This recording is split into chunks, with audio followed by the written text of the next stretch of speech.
E aí, pessoal, tudo bem?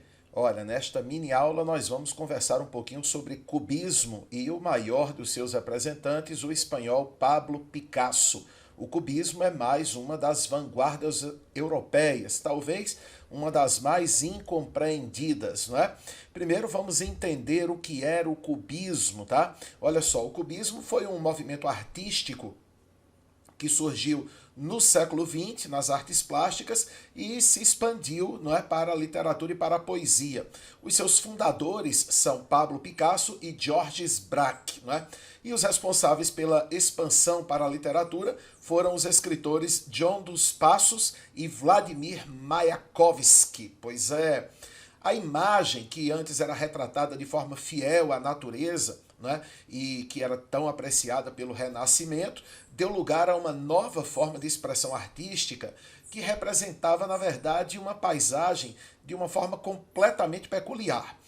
E que forma peculiar era essa? É como se o pintor estivesse observando o mesmo objeto, a mesma pessoa, de vários ângulos. Existe uma quebra, uma ruptura completa com o modelo renascentista, com o modelo clássico, e nós vamos ter uma pintura que reproduz vários ângulos do mesmo objeto pintado, o que gerava, na ocasião, uma esquisitice artística muito grande.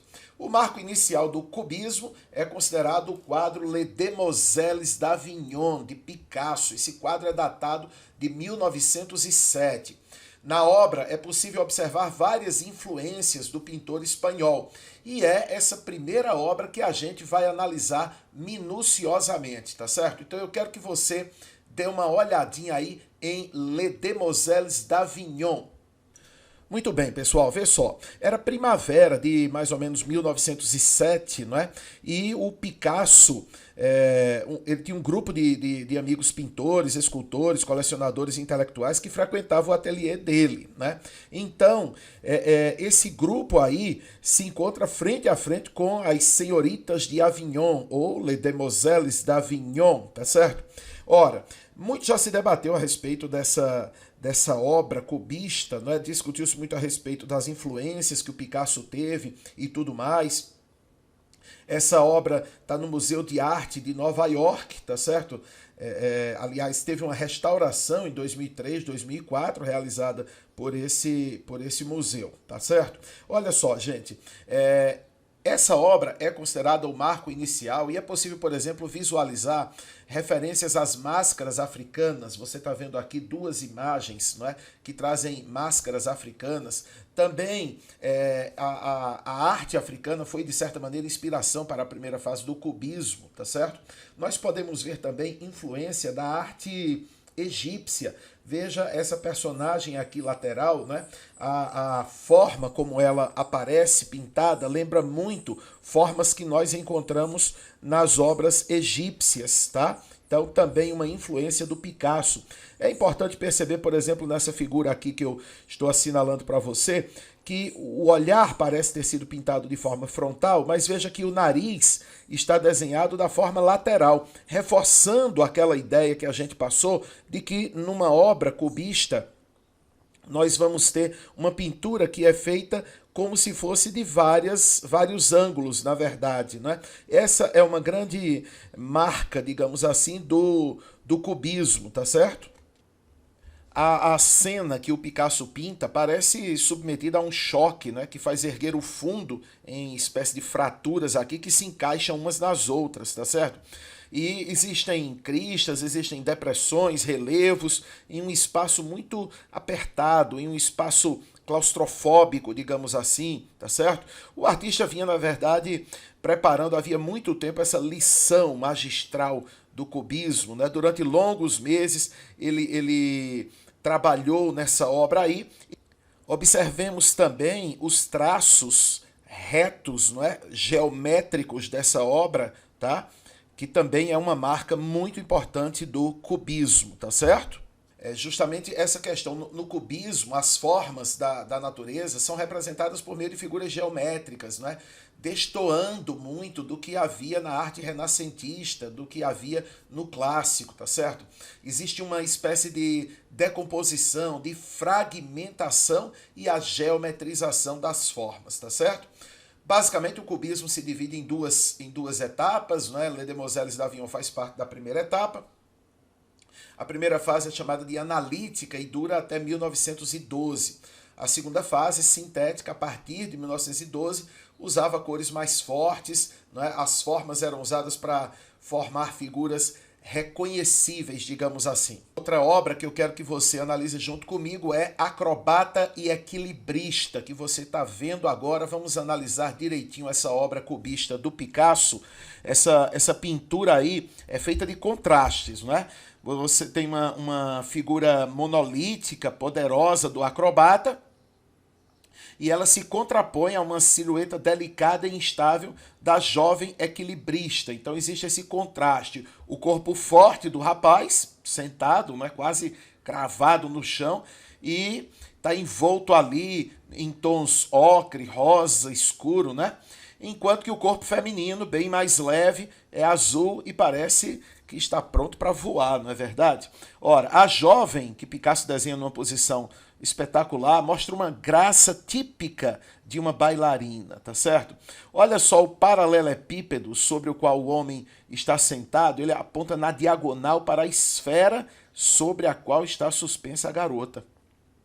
Azul e rosa, masculino e feminino se entrelaçam nessa paisagem árida, digamos assim, em que é possível ver ao longe um grupo familiar e um cavalo levemente delineado em branco, tá?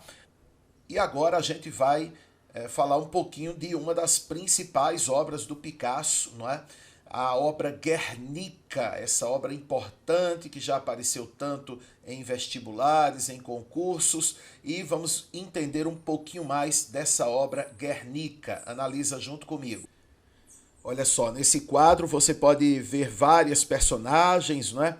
Uma mãe desesperada aqui com o filho nos braços, aqui no canto, o touro, uma referência a um dos símbolos da Espanha, um soldado com uma espada, né? A espada quebrada, mas também uma flor, talvez uma referência à necessidade de paz. O quadro foi retratado, na verdade, com a inspiração do bombardeio da Guerra Civil Espanhola na cidade de Guernica. Nós temos também um cavalo em debandada bem no centro do quadro, né? Mais figuras humanas, uma delas aparentemente colocando uma lamparina para fora da janela, uma pessoa correndo desesperada, outra aqui no canto com os braços erguidos, né? Então é um quadro para muitos confuso, cheio de formas geométricas também, carregado de símbolos, né? E tornou-se uma das 10 obras que todo mundo conhece.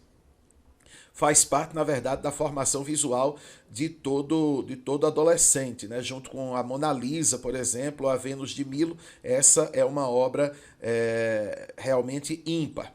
O curioso é que Guernica não é sequer um quadro, né? Não tem sequer as dimensões de né? Com seus 3 metros e 50 de altura por quase 8 de comprimento. Quer dizer, é uma obra gigantesca, é uma declaração de guerra contra a guerra, né? Um manifesto contra a violência, é uma narração desarticulada da barbárie, da crueldade. Sua dimensão visual acaba se misturando aí, sobretudo o preto e o branco, né? Se mistura a uma dimensão, digamos, sonora. Tá certo? Em cada ponto dessa pintura é possível imaginar os gritos das pessoas desesperadas, os barulhos, né, de uma cena realmente assustadora.